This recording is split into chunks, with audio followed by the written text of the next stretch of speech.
তো অনেকেই আমার কাছে জানতে চাইছেন যে ভাইয়া আপনার অল্প করা ভিডিওতে আপনি এতগুলো সাবস্ক্রাইবার কেমনে পাইলেন। তো আপনাদের টেকনিকটা শেখাই দেবো। এই পর্যন্ত আপনাদের অনেকেই অনেক রকম শেখাইছি, কিন্তু কারোরটা হয়েছে কারোরটা হয় নাই। আর আমি যে টেকনিকটা দেবো এটা আপনার 100%, মানে আমি 100% লিখিত দিয়ে দিতে পারবো যে আপনার সাবস্ক্রাইবার বাড়বে, অবশ্যই হবেই। তো এই টেকনিকটা কিন্তু আমিও ব্যবহার করে আমি এত দূর আইছি। তো আপনাদের টেকনিকটা শেখাই দিই, কাউকে বলবেন না, ঠিক আছে? নিজে নিজেই শিক্ষা নেবেন।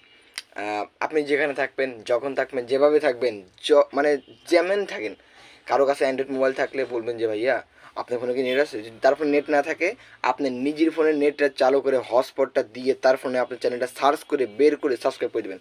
মানে এইটুক মাথা, মানে এইটুক পরিশ্রম করলে আপনি আস্তে আস্তে পারবেন। এই মানে এই টেকনিক আমি নিজেই ব্যবহার করেছি, আমি মানুষকে দিয়ে এভাবে সাবস্ক্রাইব করাইছি ভাই। মানে যখন থাকে, যেখান থেকে, রাস্তাঘাটে যেখানে থাকে, মানে যারে পাই বলি ভাইয়া আমার ইউটিউব চ্যানেল আছে, ছোট্ট একটা ইউটিউব চ্যানেল আছে, সবাই একটু সাবস্ক্রাইব করে দিন। মানে তার ফোনে বাইকে তার সাথে ধীরে ভালোবাসা হয়ে যায়। তো সবাই টেকনিকটা ব্যবহার করেন, আশা করছি সবারই মানে সাবস্ক্রাইব বাড়বে। তো কেউ ফানি হিসাবে নিয়ে নেন, আমি আসলে বলতে কেউ ফানি হিসাবে নিন না। তো সবাই ভালো থাকবেন, আল্লাহ হাফেজ।